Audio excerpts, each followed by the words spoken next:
Okay, Sean. Playing part of Ephraim Nierenberg tonight is Sean Campbell. I know. I'm here, Sean. Don't worry. We have a lot to do. Anya, you all ready to hit record and broadcast? Yep, you're good to go. All right. Just a reminder to everyone, this is live and it's going up on YouTube in perpetuity. All right. This public hearing is called to order at 6:45 on Monday, October 18th, 2021. This meeting is being held via Webex as per New York State legislation extending virtual access to public meetings under the New York State's open meeting law, which allows New Yorkers to virtually participate in local government meetings during the COVID-19 pandemic. The purpose of this hearing is to hear public testimony with respect to Community Board 14's recommendations for the city fiscal year 2023 capital and expense budgets. Copies of the board's proposed priorities are available on the CB14 website and in the chat.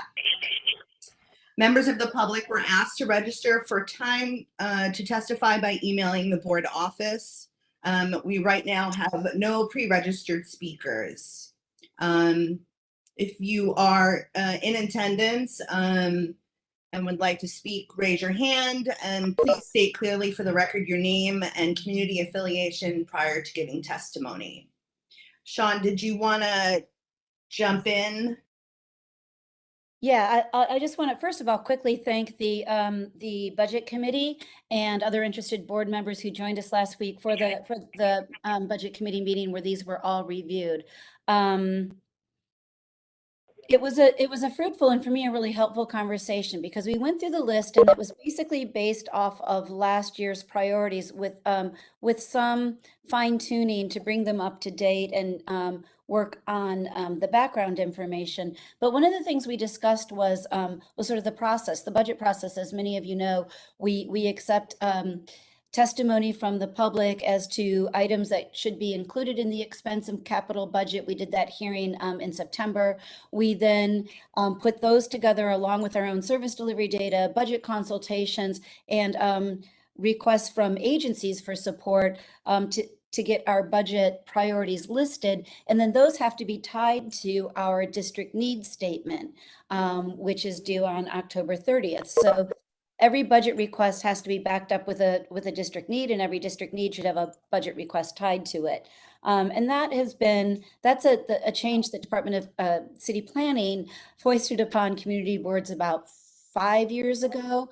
And it took a lot of work to transfer our district need statement into the DCP portal. But it's been useful. It's been a useful way to sort of stand back and look from a broader perspective of our district, and a good way to kind of attach it to to what we're seeing on a daily basis with service delivery and whatnot. But the promise was that once we put that extra effort forward, the agency responses to our budget requests would become more insightful, telling, helpful, and that really hasn't happened. So part of our conversation at the budget committee was about that and how to better position our asks so they get a better response. But because this is really a citywide problem that community districts or community district managers at least talk about throughout the city, we don't know if that's really, if it's just how to get the agencies to be more engaged with the process might not be a matter of how we ask, but getting the other agencies like the Department for City Planning and OMB, Office of Management and Budget, to really work with us to make that happen. So the conversation we had at our budget committee meeting kind of prompted me to go back to OMB. And so one of the things we're going to do with the priorities is I'm going to go back to the Community Board 14 old way of doing it so that we only prioritize within each agency. So we're not made to say whether getting our streets to not flood anymore is more important than senior center services, or, whether or not getting our potholes filled is more important than making sure that illegal construction sites are inspected. You know, it's sort of a fool's errand to figure out which is more important.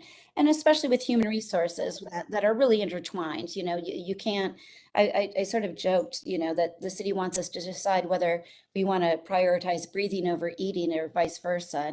And you have to do both to thrive. So, so thank you to the committee for all of that. The budget priorities are listed in the chat there, and they're on our website. I guess I'll highlight just a couple of things that we prioritized very high, which we're going to continue on the capital side to prioritize our parks very high because we are 59th of 59 community districts in terms of parkland in our area. Only 3% of our land use is recreational. And if you take the parade grounds out of that mix, it's 1%. We are also going to re-escalate or re-elevate the 70th Police Precinct site search. And on that, I have very good news to report, which is that I heard on, I think it was Friday, Joe, when did I call you? Friday or Thursday? That OMB has greenlighted a site search for a new precinct house in the district. And so they said, all we need to do is hear from NYPD. So I reached out to Inspector Nataro, who's the commanding officer of NYPD facilities, and said, it looks like they just put the ball in your court. And he said, okay, we'll full court press. So that will move forward. I mean, I try not to get too excited because it's just a site search, but any forward momentum on this 30-year-long issue is exciting to me. So we'll go back to the our public safety committee, and we've got to work with our elected officials and just make sure that everybody keeps focused on this. That is such great news, Sean. Yeah, sometimes things can happen. That is such great news. So again, I'm sorry. I'm sorry. I'm sorry. Could everybody make sure that they're muted? Yeah. Sometimes things happen. Florence Valentina, could you mute your microphone and your microphone? That should be a little better. Thank you. So on the expense side, we're going to maintain as our top priority the ourselves, the community board. As many of you know, we have not had a substantial budget line increase baselined into our budget since 2016, and really even before that. When you look back at headcount growth along agencies, we're one of the very, very few that's had zero headcount expansion across the city. So that's going to stay up there. And I did, after some conversation and community board member input, we moved crossing guards up. We've moved flooding conditions up, you know, because that becomes all the more urgent as storms increase and as the infrastructure continues to dilapidate. Bridge reconstruction got moved up. That's capital. I'm switching back and forth. But again, we're going to try to prioritize these only within agencies and work with OMB and DCP to get the agencies to kind of get back to us in meaningful ways so that we can move other balls forward as we work on behalf of our community and making it an ever better place to live and work. I think that's all I have on this. So on the expense side, we're going to make as a I'm sorry, whoever is trying to speak right now, we're unable to hear you clearly. You keep coming in and out. I believe that's Florence Valentino is the name on the screen. So Florence, we're not hearing you clearly. Many of you know, we have not had a substantial budget line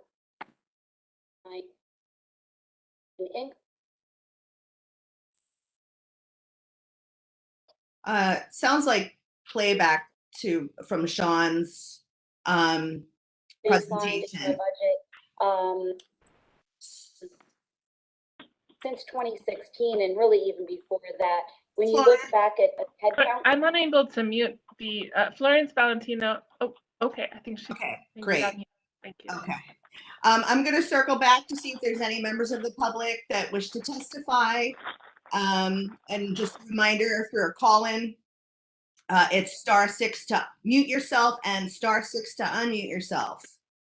Use that liberally tonight, please. Seeing no hands and hearing no one from the public, the recommendation from the budget committee was to approve the budget with the reorganization of the priorities. So can I have a motion to approve, let's see, the fiscal year 2023 capital and expense budget as recommended by the budget committee? Motion to approve. Second. By Joe Dweck. Thank you, Joe. Thank you, Florencia. Second by Glenn Wallen. Thank you, Glenn. So I'll do the reverse vote on this one. Is there anyone opposed to the approval of the city fiscal year 2020 capital and expense budget? Does anyone wish to abstain from voting? Is anyone ineligible to vote? All right. Thank you very much, everyone. Hearing none, the motion carries and the board approves the city fiscal year 2023 capital expense budget. That will conclude this public hearing. This public hearing is finished at 6:57 p.m. Our general meeting will start in 3 minutes at 7 o'clock. Thank you.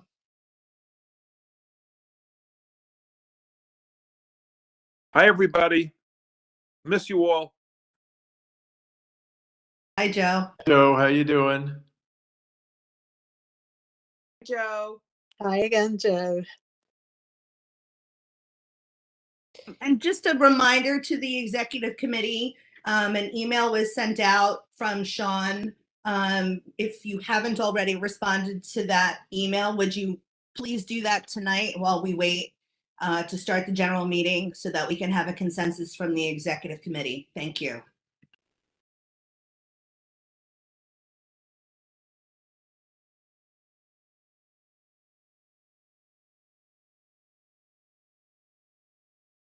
Folks, if you're aware, we had a hate crime arson Thursday night at Flatbush Yeshiva, where this lady had a 5-gallon can of gasoline and walked down 150 yards around the entire yeshiva and then lit it. Fortunately, the security guard that was at night at the yeshiva saw it. He ran out and was able to put out the fire. And they caught the lady yesterday. So she's in custody. Nobody hurt. Thank you for that update, Joe. And I did hear about it, Joe. So thank you for the update. It was on News 12. They had pictures of the woman.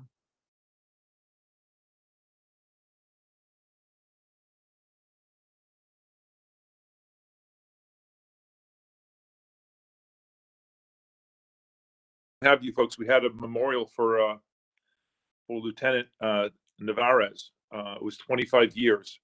He was a lieutenant here in our precinct. And by the way, our new chief, Kemper, happened to have been a sergeant under him here at the 7-0 25 years ago. And he told stories about his life. Previously, when I go to these memorials, I hear the gut-wrenching, heart-wrenching stories about how these people died. By the way, his daughter was 9 years old at the time when he was killed. He was responding.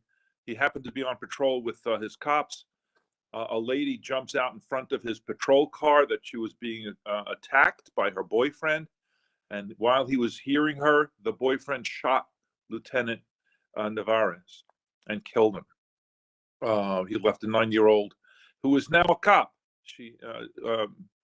Katrina is now a cop not in our precinct, but God bless her, she was there. There must have been 300 people at the church today for the memorial, and it was very heartening. And our own 7-0 precinct, of course, was well represented, as all the precincts of Brooklyn were. But Chief Kemper spoke beautifully, and it was really very heartening to hear about his life and how funny he was and how charming he was, and everybody loved Lieutenant Freddie Nunez. So it was a beautiful thing to hear about his life rather than just his death. Thank you, Joe. And we're at 7:00. Yeah, thank you very much, Joe. All righty. I'm going to go ahead and get started. So, honey, if you want to go ahead and start recording again. Just a reminder to all board members that this is being streamed live and it will be posted to our YouTube channel. This meeting of Brooklyn Community Board 14 is called to order on Monday, October 18th, 2021 at 7 p.m. Eastern Daylight Standard Time under the applicable statutes of New York State, the Charter of New York City, the board's bylaws, and Robert's Rules of Order. The board's policy is to encourage detailed public discussion of matters before the board at our committee meetings and at public hearings. Consequently, except by board members, there will be no public discussion at our regular monthly meeting of matters about which a public hearing or committee meeting has been held. Specific service delivery requests or complaints should be brought to the attention of the district office staff by calling the board office during regular business hours or by visiting our website anytime. Other matters of civil interest might be brought before the board during our scheduled public comment period, which will begin tonight after all other business on the board's monthly meeting agenda has been concluded. No partisan political appeals or advertising of for-profit enterprises will be heard.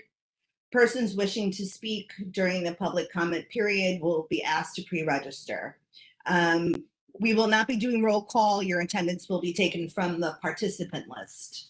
I see that Assemblymember Robert Carroll is on the line. I'd like to give him an opportunity before we move forward to address this body.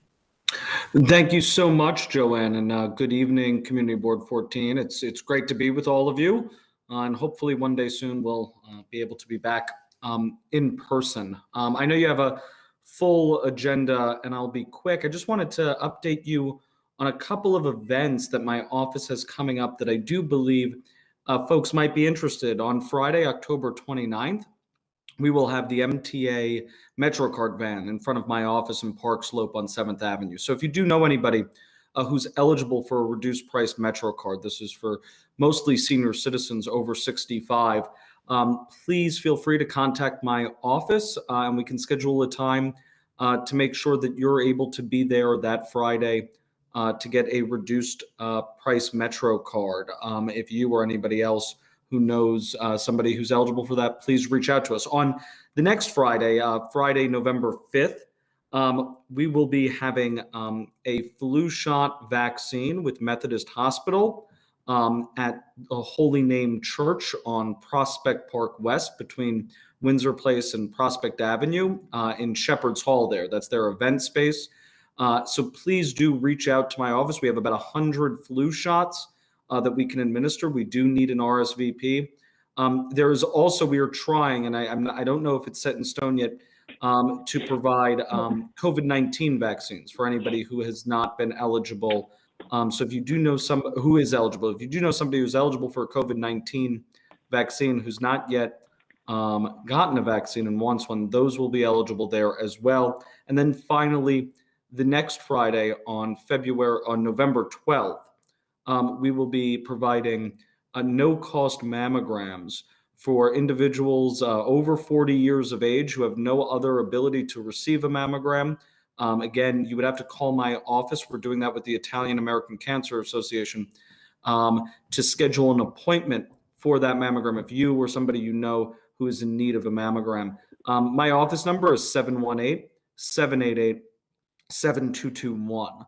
And so you can call for all of those issues.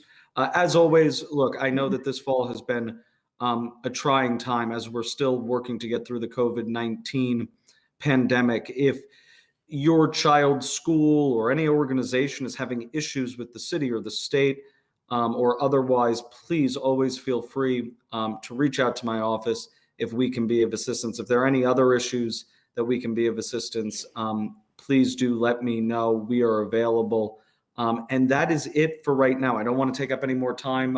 Joanne, if there's somebody who has a pressing question for me, love to answer it. Otherwise, that completes my report.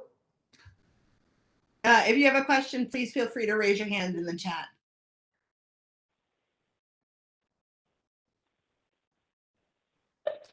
Seeing none, thank you very much, Assembly Member. I hope you have a great evening. Thank you. You too. Thank you all so much. Have a wonderful rest of your night. Moving the agenda forward, has there been any corrections via email from board members about the minutes? No. Okay. Any corrections from the floor from board members about the minutes that were distributed via email? Okay, seeing none, do I have a motion to approve the minutes? Motion to approve, Gail Smith. And Second, Yehuda Axman. Nina Sapir.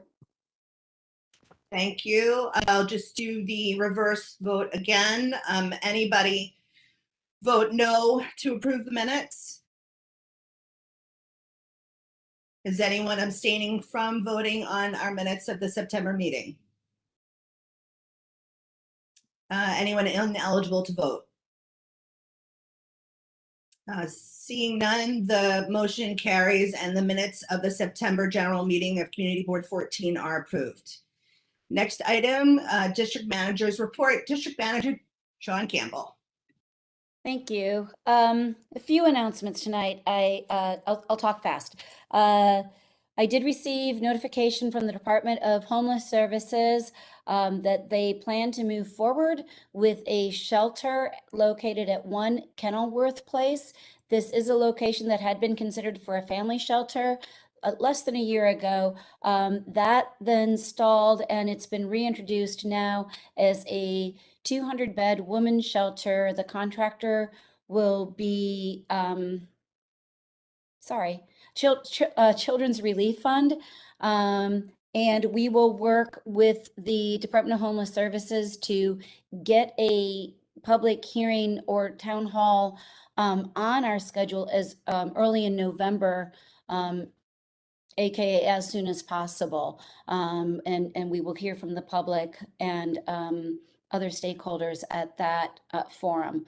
I did make it a quick announcement during the budget hearing that I also received good news from OMB that they have approved a site search for a new precinct house and reached out to NYPD to make sure that they were aware and that they provided what they need to provide in order to accept that green light.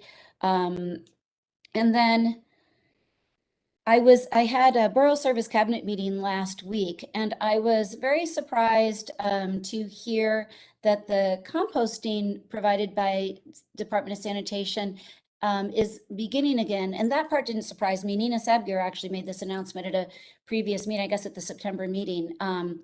But the way they're doing it sort of took me by surprise. So I want you all to listen carefully and get the word out to members of the public. And we'll continue to do outreach too, because the way the Department of Sanitation is going to continue the composting program is they will only be reintroducing it for the time being in districts that already had composting, which was not ours. And they are asking residents of those districts to sign up for it.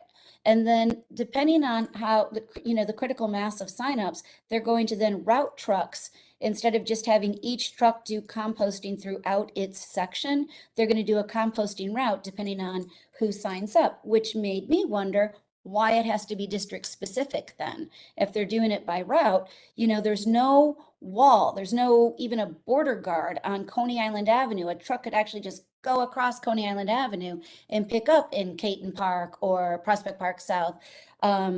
So I am encouraging those in the community who wish to someday be part of the composting program to go ahead and sign up for it, because we were told that they're asking everybody, whether you're in one of those districts or not, go ahead and sign up, because it will, number one, give them a sense of where they should expand it once they do expand it. Number two, give them a sense of where they can maybe open or support some composting drop-off areas.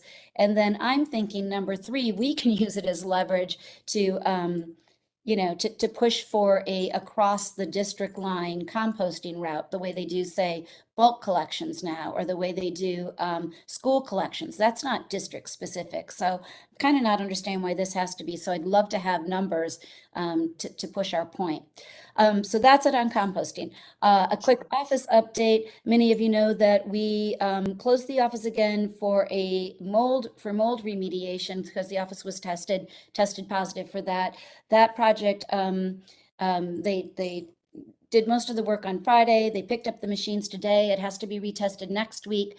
And then hopefully it's mold free, and then we can get back into the office. So we will keep updates on our website as to when we're back there manning the office, personing the office.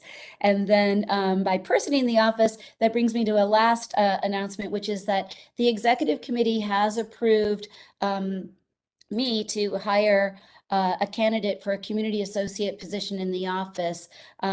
She seems to have a skill set that's right smack down the middle of the lane that we are looking for. And so I appreciate the executive committee's support on this. I am, as per our bylaws, reporting that out to the board so that I can substantiate it to the Office of Management and Budget and Borough Hall to move the paperwork forward. And then hopefully we'll announce that the candidate has accepted the position, and we'll be staffed up with a community coordinator, a community associate, and me. And so I'm looking forward to that falling into place. And I want to thank the executive committee for the support. And that's it. Thank you very much. Sean, Joel here. Where do you sign up for the composting on the Department of Sanitation website? Gosh, thanks, Joel. At 311. So sorry to say, it's a 311 sign up. So try to get yourself, do it when you have a good 18 minutes. 311 sign up. So try to get yourself, do it a good 18 minutes. Thanks. Try to get yourself. On Sundays, when they're doing the at the Cortelu Farmers Market, they have a QR code that you can scan also. That's really good. That's a good thing. So that's another way to do it. Okay. Thank you, Sean. And Sean, just a point of order. I just want to confirm that the executive committee approval is what we need as per the bylaws, and you're free to move forward, correct? Excellent. Thank you. All right. Thanks, District Manager Sean Campbell. Moving forward to the chair's report. Today is the 25th anniversary of Lieutenant Federico Navarro's death. He tragically died in the line of duty on October 18th, 1996. His service to our community has been commemorated in the naming of our vibrant Cortelyou Road tot lot, which was renovated and rededicated early this spring. A memorial mass was held today at 12 noon at Our Lady of Refuge Church. May his family, friends, and colleagues find comfort in his memory. Regarding the public hearing of this evening, on October 13th, the Budget Committee convened to review and update the proposed budget priorities. A public hearing with respect to the city's capital and expense budgets for fiscal year 2023 was held preceding this general meeting at 6:45. Members of the public were invited to testify on these proposed priorities. We did not receive any public comment at that time. The recommendation of the Budget Committee was to approve the city's capital and expense budget for fiscal year 2023. And a vote was taken during the public hearing by the full board, and proceeded to approve the capital expense budget as it was discussed at the budget committee. As a point of order, I just want to say perhaps that vote might have needed to take place at this general meeting, but it took place at the public hearing and it was unanimously passed. Moving on to public hearings that occurred on October 6th. Regarding a variance for 2901 Avenue L, Block 7629, lots 6 and 10, BSA number 2021-42-BZ and 21 BSA-056K. To allow for the construction of a 3-story and cellar yeshiva contrary to floor area, lot coverage, wall height, front yards, side yards, sky exposure plane, setback, side setback and parking within a R2 zoning district. Public comments were received during that hearing. The recommendation from board members in attendance was to approve the variance with the vote tally of 20 yes, 0 no, and 2 members abstaining. Are there any questions from board members? No. Thank you. Do I have a motion from the floor to approve the variance based on the recommendation from the public hearing? Motion to I approve. moved forward. Seconded? Yes. Second. Okay, we will vote in the reverse. Any board members vote no on this variance? Any board members abstaining to vote, please raise your hand. Any members ineligible to vote? Hearing none, the motion seconded and carries over. This board approves the variance. Moving to the next, special permit for 1471 East 26th Street, Block 7680, Lot 18, BSA number 2021-32-BZ, to request a special permit to permit the enlargement of an existing home in an R2 zoning district, contrary to ZR 23-141, ZR 23-47, and ZR 23-61 requirements. The recommendation from board members in attendance was to approve the special permit with the vote tally of 21 yes, 0 no, no abstentions, 1 member ineligible to vote. Are there any questions from board members? I was going to say that I'm ineligible to vote again on this one. Okay, thank you. But it's my house. Thank you. Okay, thanks. Motion to approve. Seconded? Second. Okay, thank you. We'll do the reverse again. Any board members voting no? Any board members abstaining from voting? And 1 board member is ineligible to vote, but okay, moving on to the last item of that public hearing. This is special permit 3204 Bedford Avenue, Block 7606, Lot 77, BSA 2021-44-BZ. This is to request a special permit to permit the enlargement of an existing home in an R2 zoning district, contrary to the FAR, the OSR, the side yard, and the rear yard requirements. Recommendation from board members in attendance was to approve the special permit with a vote tally of 20 yes, 0 no, and 2 members abstaining. Are there any questions from board members?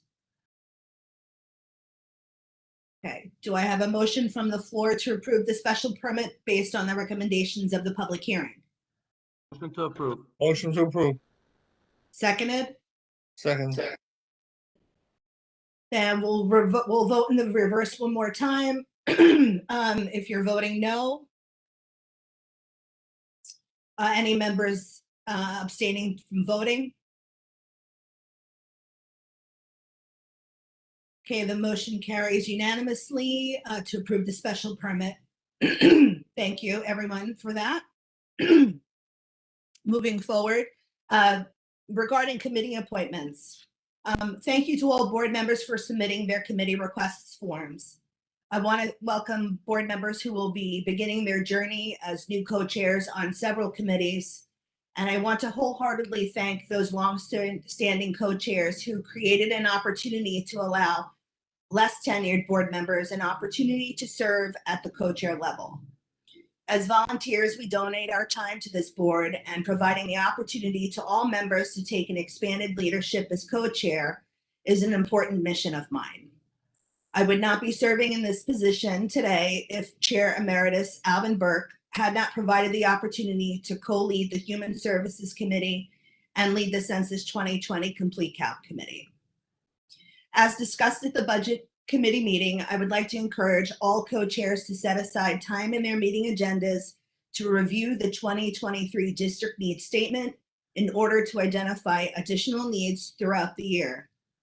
I would also like board members to strategize how their committee can further engage with community partners and residents in similar standalone events like the youth conference and the nonprofit roundtable.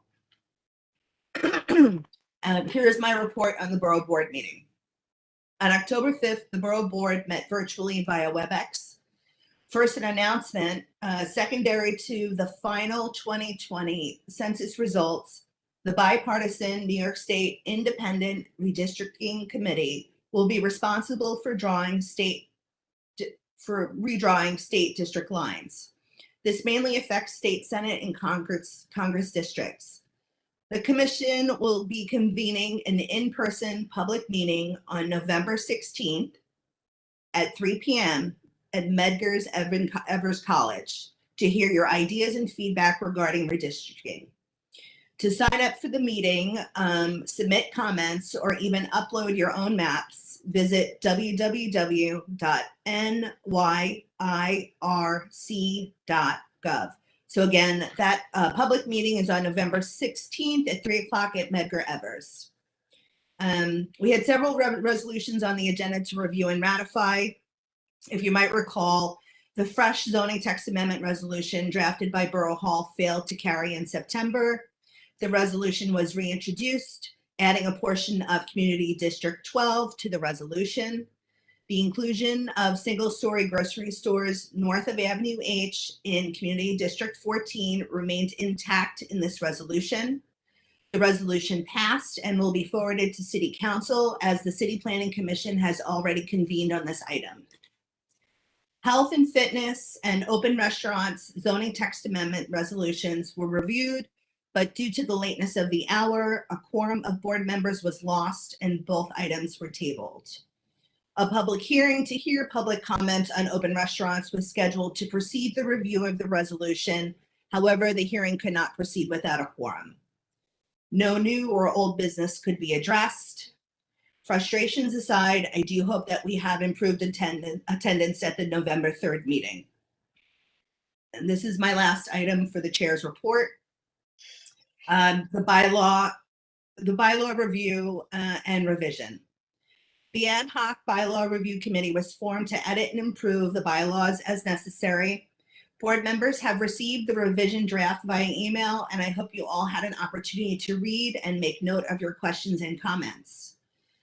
I'd like to invite the chair of the committee, Stephen Cohen, to address the board and present highlights of the revisions in a very succinct and brief manner. And I'll be here to answer questions regarding changes to the regional and topical committees. So Stephen, if you'd like to come on board and just give us, the highlights and some of the other things that went on with that. Thank you, Madam Chair. I'll try to be brief. Lot to try to get to, so we'll stick with the highlights. But I want to first sincerely thank all the bylaws revision committee members and our former co-chair Jonathan Judge for spending what by my count were I think 8 meetings for a total of about 16 hours reviewing and proposing changes to the bylaws document, and that included 2 in-person meetings during the summer months when I guess the open meetings law went back into effect temporarily. And I also want to extend thanks to Sean, not only for her very helpful comments and contributions, but also for her fantastic note taking as she saved me one meeting when I encountered some technical difficulties trying to save the changes from that meeting. Basically, hopefully, like Joanne said, everyone had a chance to review the edits that are being proposed. A lot of the changes are to improve language consistency and involve minor wordsmithing here or there. We flipped two sections, sections 4 and 5, because we thought it made more sense to lay out the officer positions initially before jumping into the inside baseball of how the nominating committee operates. So we just, basically just flipped the order there, but a lot of the substance was basically the same. I think in terms of the officers, pretty much all of it is the same. Joanne mentioned the topical committees and the regional committees, and I think those are probably the two biggest highlights I wanted to mention. So in terms of the topical committees, we're proposing that youth services and education, library, and cultural affairs are mostly merged to now form youth services, education, and libraries. This pairing seemed logical to us, and there aren't an overwhelming number of associated agencies. So it should still be it shouldn't be overwhelming to those co-chairs, we don't believe, and despite the fact that it's a merger of almost two complete committees. Second, human services would stay as is. Public safety would stay as is, but we're proposing renaming it community safety to signal it's more than just police related. Transportation committee would stay as is. Then fifth one would be from the community environment. It would add the cultural affairs component of the education, library, cultural affairs committee.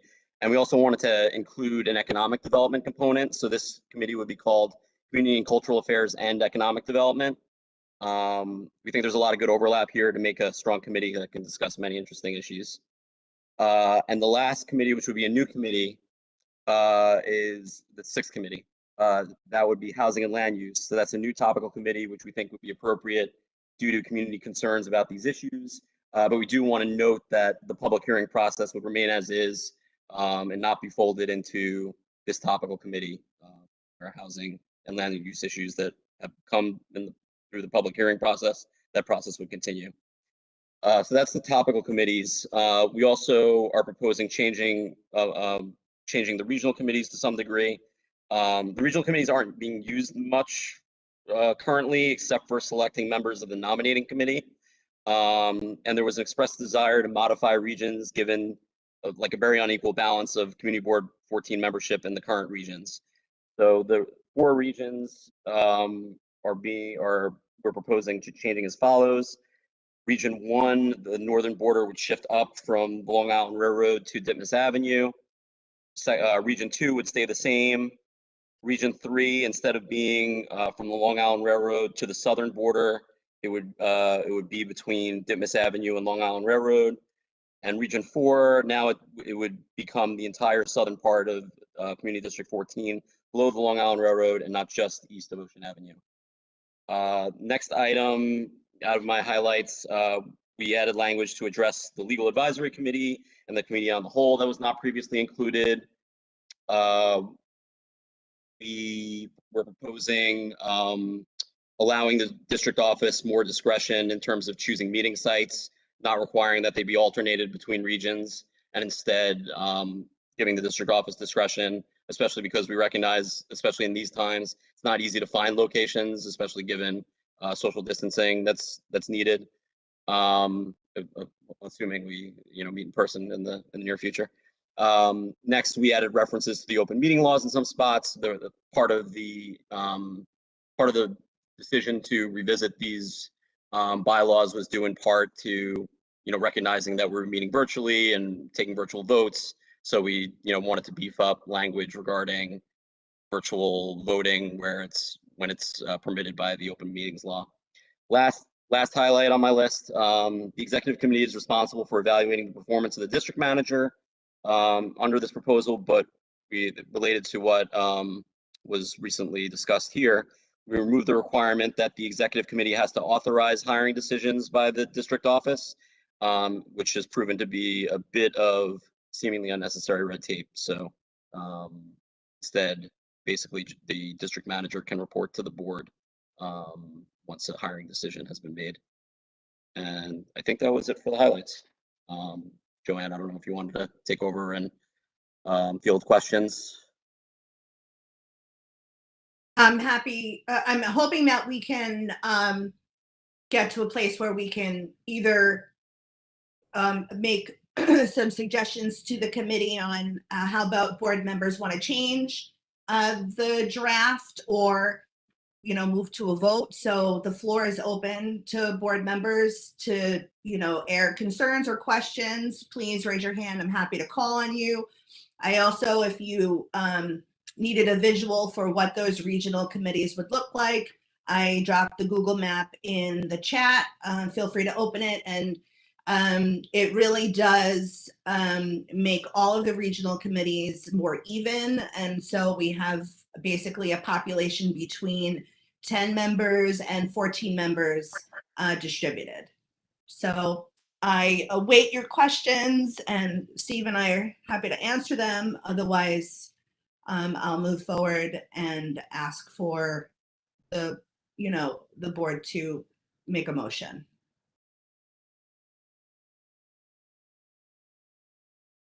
Okay. I have a quick question, if I may. Yes, and then Gail Smith. Oh, I'm sorry, Gail. For the when are we thinking this is going to take effect, as far as mergers of committees, that sort of stuff? If this is ratified by the board, would it be this year or next year? It would be this year, because if we ratify this tonight, then these are our new bylaws. The only thing that we're just waiting for some informal review from Borough Hall, but it's not necessarily necessary for our process. But the committee did think that some outside, a critical eye from the outside would be advantageous. Thank you. Gail Smith.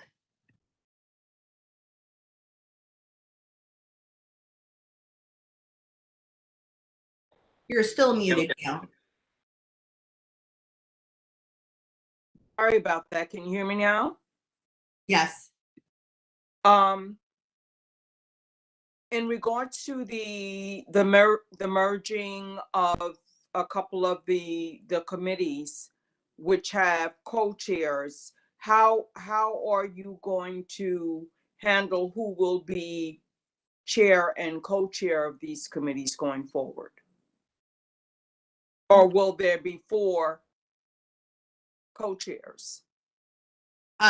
Well, we would go ahead. I believe Sean and I discussed that we would go ahead and put out the committee assignment preference sheet again, and basically go through this process again. Oh. We weren't expecting, honestly, for it to be ratified tonight. So Okay. that's why we went ahead and did the committee selection per our usual schedule. Okay. Joe Dweck. Chairman Brown. Our committee structures seem to all be responding or relationships to city agencies, whether it be cultural, whether it be schools, whether it be community safety. All of them are responsive, really seems to be relations to governmental agencies. I don't understand the economic development. I don't understand how it would function, nor do I understand what it would be doing. Well, for example, economic development, and I'll just choose one thing that's going on. We have the Caton Flats development, which was supported by EDC, and they have a space inside of that new building, which is the new Caton Market, which is run by Urbane and supported by EDC. So that would be one organization or focus that can come and present to us about the things that they're doing. We also have our business improvement districts that would come and report under economic development. So that's how that would fold in. I see that Sean has her hand up. I'm not sure if she has her hand up because she wants to respond to this question or if she has another question. No, you said it. I just wanted to note that EDC has been very interactive with our board on a number of very impactful community projects. And so, and it's not quite a city agency, but it certainly is a city entity. Thank you, Sean. Thank you, Joe. Next question is from Melissa Minich. I think you're on mute. Maybe not. I can't hear you. Melissa, did you have a question? Okay. Dwayne, you have your hand up again. Yeah, I just wanted to also add to your response to Joe's question. Joe, you also have the small business solutions from New York City that can support a lot of this work that we're doing, given the state that we're in economically and their resiliency plan for the city and the small business corridors of the city. That's another city agency that would get involved in the economic development. So there may be one or two. There's a handful of small agencies that our district could greatly benefit from with the growth of the business corridors in the district. And to give where credit is due, Dwayne Joseph suggested that we add an economic development component to our regional committees. So thank you very much, Dwayne. Sorry to jump in and interrupt, Joanne, but I just want to say to Melissa that if there's something stuck with your unmute and you want to type it into the chat, I'll monitor that for you. Thank you, Sean. Alvin Burke, you have your hand up. I'd just like to thank you and Steve Cohen and other members of the Bylaws Committee, Sean, for her input. I regret that I was unable to attend more than one meeting of the committee. And I think you've addressed a lot of important issues and corrected a lot of deficiencies in the bylaws, the previous bylaws. I have a concern about voting on them tonight. I think they deserve a little more scrutiny. I don't quite understand the urgency of voting on them tonight. I have specific concerns about the revision of the boundaries of the regional committees, moving boundary from the Long Island Railroad tracks to Ditmas Avenue. And my concern is that it could introduce possibility of undue influence by one regional committee or two regional committees. I recognize the problem that we're trying to address. Every time I constituted a nominating committee over a 30-year period, we couldn't find enough members for the nominating committee to come from regions 3 and 4 at the time. But the regional committees also represent geographic interests, so they have the potential to do so. So what I would propose doing is, and I'm sorry, I erred in not discussing this with the regional committee, but I'm not sure that I'm right about my concerns. So I'd recommend deferring a vote on the regional committee to next month. So your recommendation is that perhaps we revisit the part of the bylaws regarding the regional committee back into the bylaw committee so we can suss that out further? Yes. Okay. Thank you. And this time I'll try to attend. It's hard for me. Oh, no, of course. And again, you can always send your comments to us, you know, via email or in some other way. But I am in no rush to ratify the bylaws tonight. I would have been very surprised if we could. And so I'm happy to go back to committee again and review it. Thank you. Okay. Sean Campbell, you have your hand up? Yeah, I just want to say that if that's going to be further reviewed, we will distribute both the map that you've already put into the chat along with the list so that people can sort of eyeball the way that committees are weighted in their current form, which is just to quickly say Regional Committee 1 has 25 people in it and Regional Committees 3 and 4 have 4 people each. So that was sort of the personnel, so to speak, problem that the redraw was supposed to address. But I'm totally hearing you, Alvin Burke, on the geographic concerns. They're a little bit different than the numeric board member concerns. And I just want to assure you that you were at every single meeting in spirit. For sure. We always said, what would Alvin do? Well, Alvin just doesn't know what he quickly, would do. Steve Cohen, I just want to make sure you see Melissa's, okay. Yeah. The other concern I have, it's not a concern about the substance of the revisions of bylaws, which are excellent. It's a concern about the ratification process itself. It seems appropriate when dealing with revision of the bylaws. It's more than an amendment, an amendment. It seems appropriate that we give it a little extra time, but I would urge board members to read the work. The work was tremendous and deserves our respect. Thank you, Mr. Burke. Glenn Mullen, you have your hand up.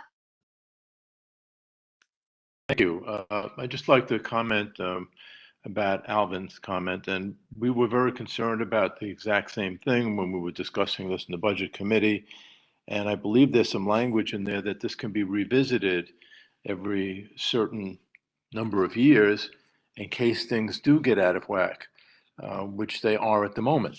So we have one region at the moment that is so underrepresented that Alvin's concerns could come about at this time.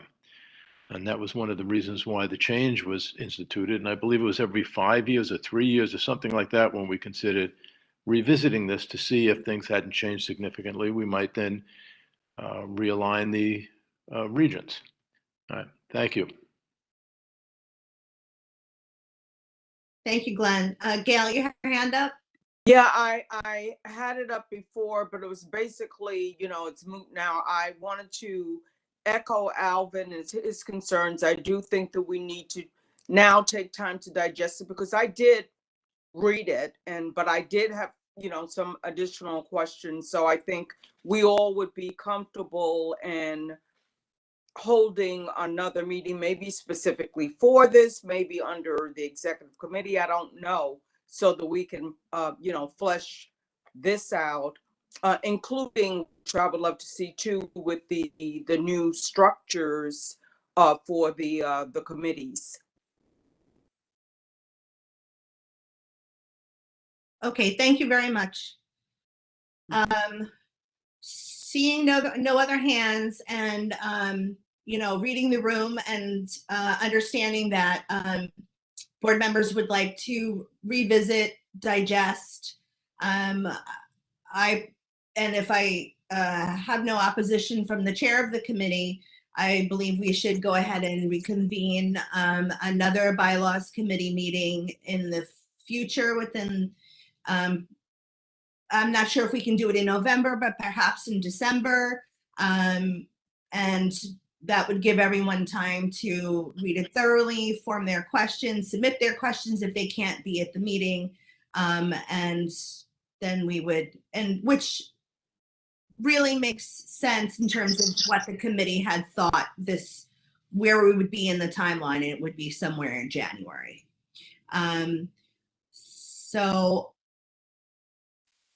Hearing your thoughts, Steve, do you have any concerns about tabling this and going back to committee with it? None. And if we can meet in November, great. And if it's got to be December, that's fine too. Okay, most likely it will be the beginning of December. I believe November has gotten very busy with holidays and such. All right. Well, thank you very much, everyone, for your very succinct feedback on the bylaws. Please take the time to review again, make any notes of your concerns. I want to thank Steve Cohen and the bylaws committee for all of the hard work that they have done. Again, 16 hours of meetings plus outside of our meetings. And a special shout out to Jonathan Judge, who was the former co-chair of this committee. So that being said, this is tabled and it's going to be put back into committee for some time in November or December. And with that concludes the chair's report. Thank you for bearing with me. I'm going to move the agenda forward to topical committees. The first topical committee is Human Services. Abdullah?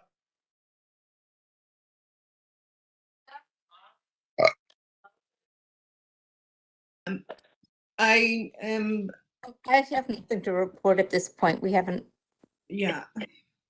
done Very it, I think. Okay, very good. Thank you. Next topical committee for a report, Education, Libraries, and Cultural Affairs, please.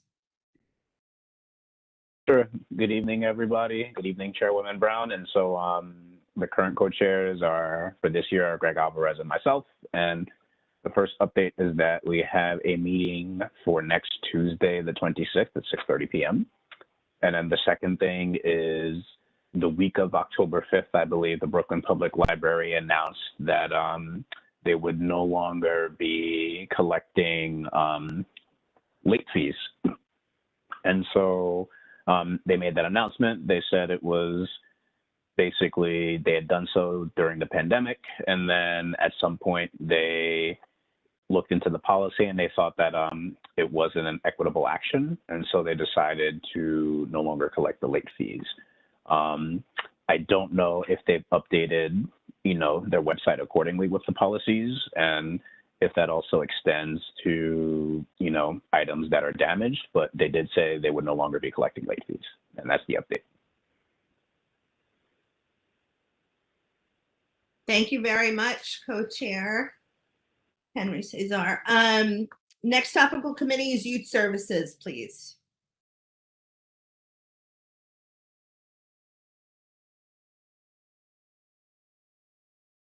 Can you hear me? Okay. And hi, everyone. Dwayne Joseph here. I am co-chairing the Youth Service Committee again this year with my great colleague on the board, Nicole Levinson Angulo. We do not have a report yet, but Nicole and I do plan to meet in the very near future to discuss agendas for the upcoming year.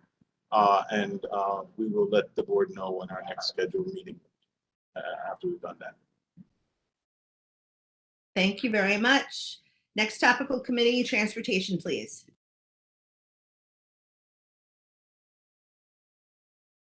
Although I'm not this is Joel Siegel, although Chairwoman Brown, although I'm not the co-chair anymore, we did have a meeting of the Transportation Committee, which I led on October 6th. Which you were at. We had a presentation from Hayes Lord, who was from the Department of Transportation, specifically the Bicycle and Greenway program. Several years ago, the Department of Transportation prepared a safer cycling report. and identified districts in Brooklyn and Queens, 7 districts, where there's a high level or has been a high level of killed and injured bicyclists, and where there is a lack of bicycle network coverage. And our district was one of those areas. So they set out, the Department of Transportation decided that they were going to add 75 miles of bike routes, bike paths, lanes, or what have you, in the districts by 2022. So the presentation that we had was by Hayes Lord, identified some of the spots in our district where they're considering adding bike lanes, various streets, and in order to support the increasing number of cyclists. They did some outreach to the community, and the goal is to have more bicycle infrastructure out of concern for the safety of bicyclists. There was a lot of vigorous discussion at the meeting over various streets and various safety issues. If you're concerned, if it interests you, the proposed bike routes and the various safety concerns that were discussed, I encourage you to look at the YouTube recording of that meeting. That's my report.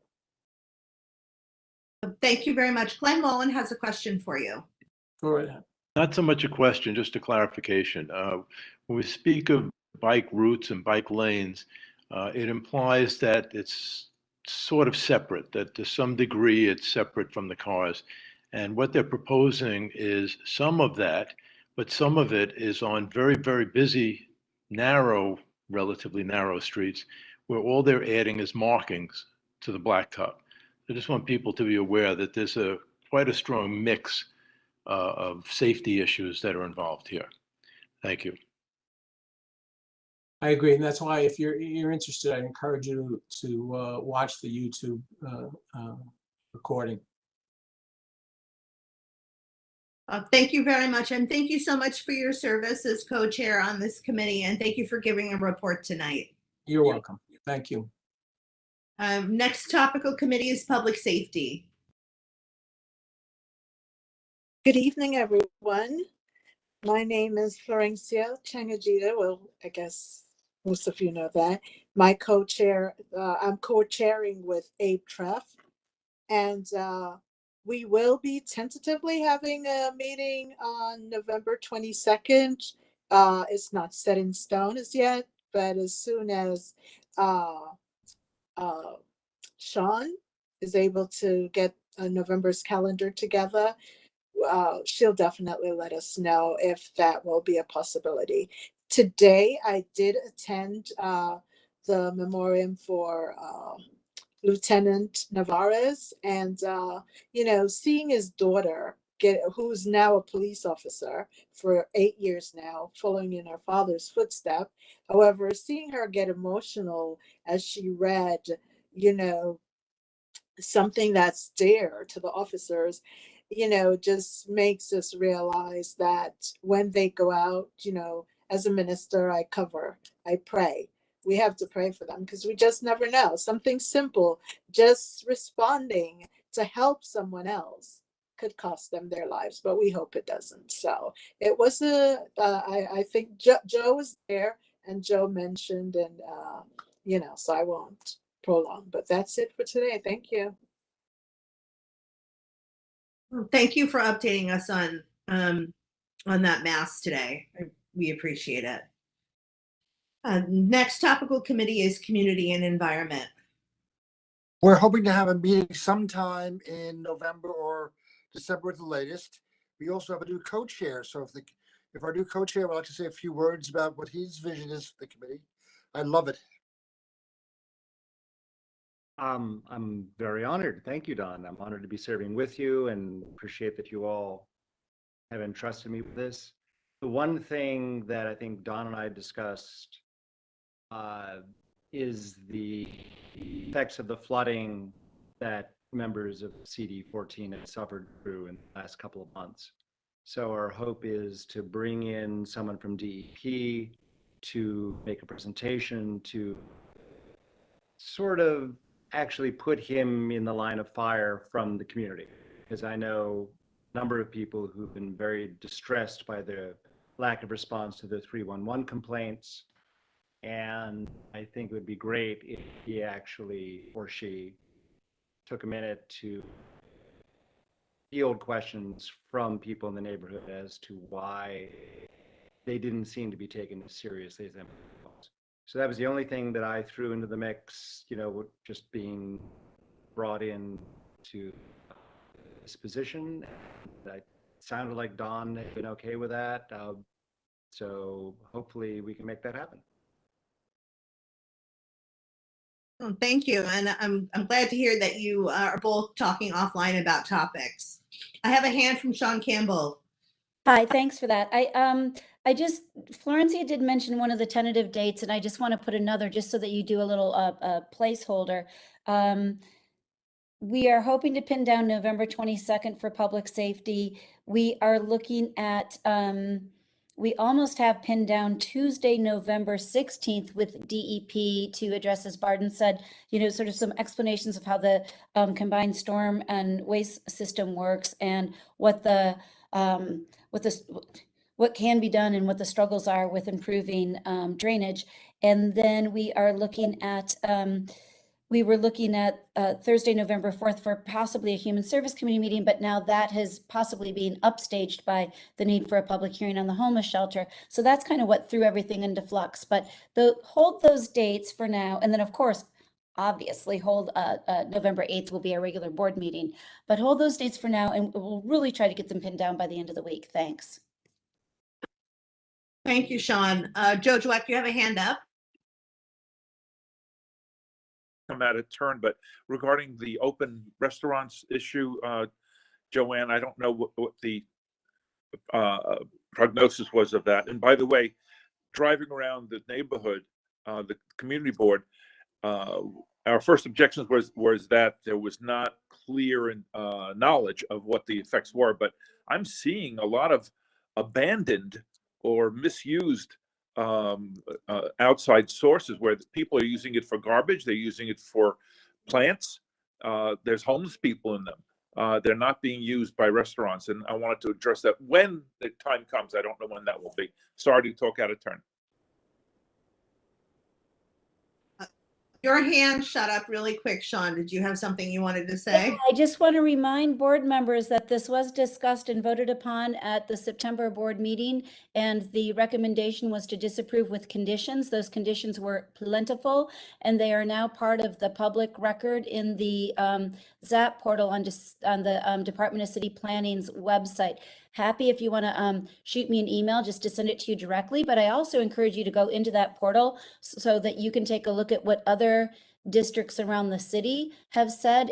There's a lot of thumbs down on this, and the and the recommendations or the criteria are it's interesting. So take a look at that, and then please bring to our attention any specific locations that seem to have been abandoned or are being misused so that we can get those addressed. Thank you.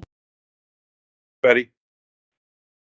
And I just want to remind that we did not have a quorum at the borough board to hear public comment on open restaurants, nor to ratify the resolution. So we will likely miss the city planning commission hearing, but if we do get the resolution passed November 3rd, then we will forward it to city council. Florencia, did you have a question? I wanted to ask Sean if you could put that in the link for us. Thank you. No? Okay. I can't from this computer. I'm sorry, but I'll get it all out to you tomorrow. Okay. Thank you. And that concludes our topical committee reports. Moving on to the ad hoc committee report from the Bylaws Revision Committee.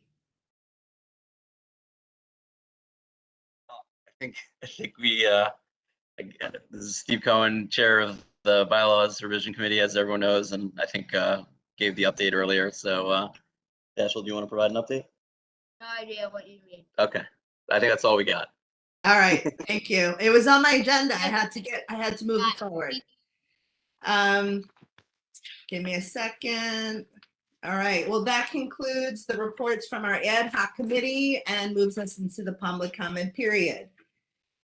This brings us to the public comment period. Board members are expected to remain for the public comment period.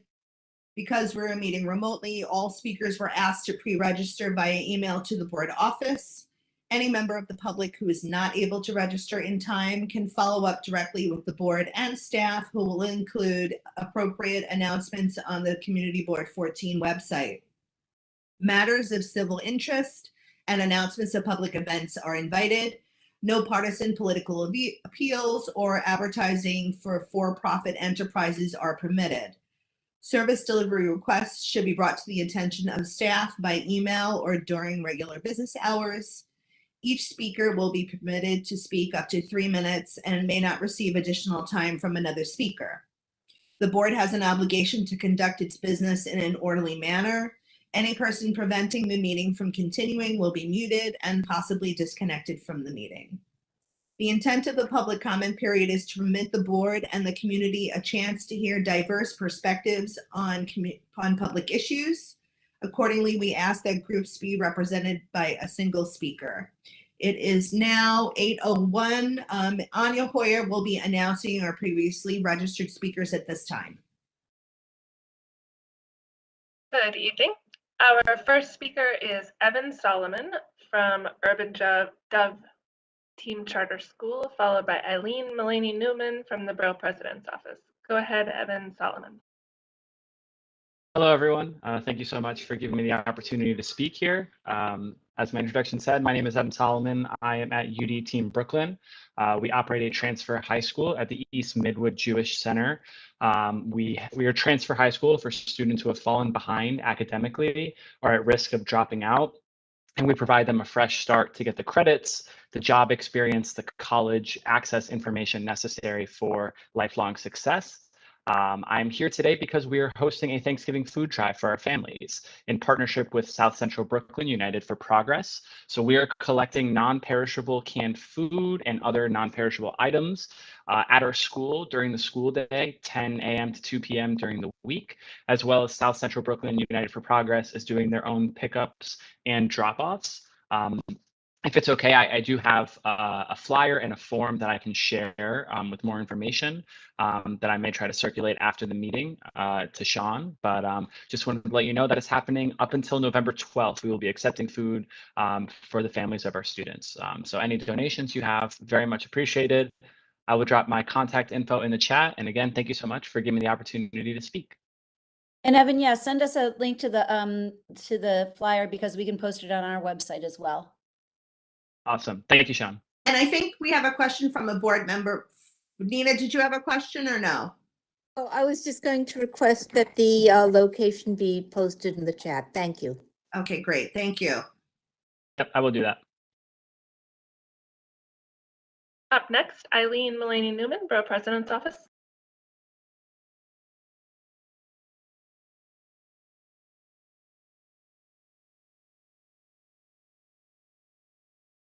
Not hearing Eileen, I'll come back to Eileen. The following registered speaker is Nancy Lulu, Brooklyn DA's office.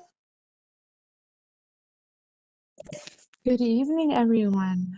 Hope everyone's doing well.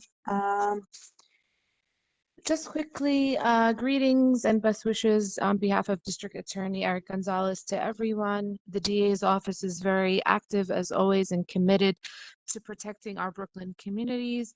The DA and staff have been out in communities across Brooklyn, participating in various events. Just a couple of announcements about the Brooklyn DA's office's work in events. On October 10th, 2021, the late Brooklyn District Attorney Ken Thompson was honored with a co-naming of a downtown street on his 5th anniversary of his passing. A stretch of J Street between the Brooklyn DA's office and the Brooklyn Supreme Court is now officially known as Kenneth P. Thompson Way. Thompson was the first African-American DA in Brooklyn and put in place transformative reforms and radical changes to the criminal justice system. Also, the Brooklyn District Attorney Eric Gonzalez announced on October 13th, 2021, that a Brooklyn man has been arraigned on an indictment in which he is charged with manslaughter, criminally negligent homicide, and other charges for striking and killing a 6-year-old child as she crossed a street in Dyker Heights. The defendant allegedly recklessly drove into oncoming traffic to get around a vehicle that he was in front of and ended up striking and killing an innocent child. We will now seek to hold him accountable for his actions. The Brooklyn DA's office is committed to protecting pedestrians and all who use our streets from unsafe drivers. Oh, I'm sorry. Hi, it's Eileen. Who endanger our community. Also, the Brooklyn DA's office is hosting a Hispanic Heritage Month celebration tomorrow at 1:30 at the Tillery Hotel at 85 Flatbush Extension. Special performances by the NYPD La Hora Band. There's still time to RSVP for the event. If interested, please RSVP at communityaffairs@brooklynda.org or call 718-250-3888. And finally, as always, if there's something you want to address with our office, to call the Action Center at 718-250-2340. And that's really it. Thank you, Community Board 14, for having me, and be well. Thank you, Nancy. Our next speaker is Mary Kay Siri, and then we'll come back around to Eileen Mullaney Newman. Go ahead, Mary Kay. Thank you. Hi, everybody. I just wanted to go over the events that Assemblymember Carroll has lined up for the fall. The first one is the MetroCard van is going to be in front of our offices on Friday, October 29th from 9 to 2, and you can get senior discounted fares, and any of your MetroCard business can take place there. The next thing is free COVID testing, also parked in front of our office from the hours of 9 to 5, 3 consecutive Fridays. The first is Friday, October 29th, then November 5th, then November 12th. Next, we have free flu shots, which are going to take place at Shepherd's Hall in Windsor Terrace. That's Friday, November 5th. You must have an appointment for the free flu shot, so call our office. And in association with the free flu shots, we're also going to have COVID vaccines, not boosters, just the vaccines 1 and 2. It's Pfizer. And then the last event is our no-cost mammograms, which are done in association with the American Italian Cancer Association. That's Friday, November 12th. That's in front of our office, and you just need to call the American Italian Cancer Association to make an appointment. You can call our office for more information about all of these events, to sign up for the things that require appointments, and hopefully you can take advantage. Thank you. Thank you, Mary Kay. Next, Eileen Mullaney Newman, Borough Presidents.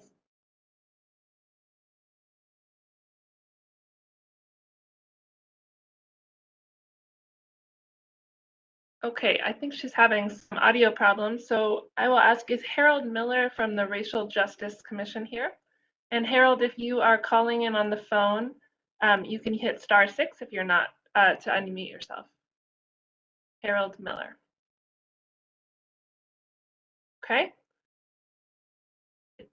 Not sure Harold Miller's here. Our final registered speaker is Sonia Benegas or Jahi Rose from the New York City Civilian Complaint Review Board. Sonia or Jahi, would you like to speak? Hi, good evening, everyone. I hope you're doing well. My name is Sonia Benegas, and I'm an outreach coordinator at the Civilian Complaint Review Board. In case this is your first time learning about the agency, so we're a city agency and we investigate complaints against police officers.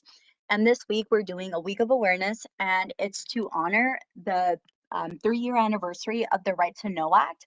And this law went into effect 3 years ago, but it changed police interactions when we have them. So for example, officers are required to carry a business card, and on the business card, it'll say the person's name, their rank, and their command or their precinct. And on the back of it, it gives the person information about how they can submit a complaint or comment about the interaction, as well as how they can request the body camera footage from the officer. Also, part of the Right to Know Act, officers are required to provide language access services and also to inform people of their right to say no if consent is needed to conduct a search. So in terms of like the week of awareness that we're hosting, we're doing pop-ups across the boroughs, and I just wanted to share information about that in case members of the community want to come out and learn more about the CCRB. Thank you. And I'll put the information in the chat. Thank you very much to our registered speakers and Anya. I just want to read from the chat from Ed Powell. The next meeting of the 70th Precinct Community Council will be on Wednesday, October 27th at 7:30 p.m. They are considering an in-person meeting at Adapt Community Network, which is across the street from the 70th Precinct House. And take a look at the CB14 website for additional information and an update on whether it'll be in person or remote. Chair Brown, may I jump in one? Yes, of course. Not to interrupt, thank you. I also just want to acknowledge that Sabrina Diajust from Councilmember Lewis's office has been on with us, and that Pinkas Heikend from the Comptroller's office has been on with us this evening as well. So I just wanted to acknowledge them and thank them both. Thank you, Sean. Thanks. It's hard for me to monitor the, thank you. If there is nothing else, we are ready to adjourn this meeting. Do I have a motion to adjourn? Motion to adjourn. Second. Okay, seconded. This meeting of Community Board 14 is adjourned at 8:11 this evening. Thank you to everyone, and thank you for your thoughtful comments about the bylaws. I appreciate it. Have a great night. Thanks, everybody. Have a good evening. Stay safe. Good night, everyone. Good night. Good night, Al. Miss you all. Nice work, bylaws committee. Night, Sean. Good night. Night, Anya.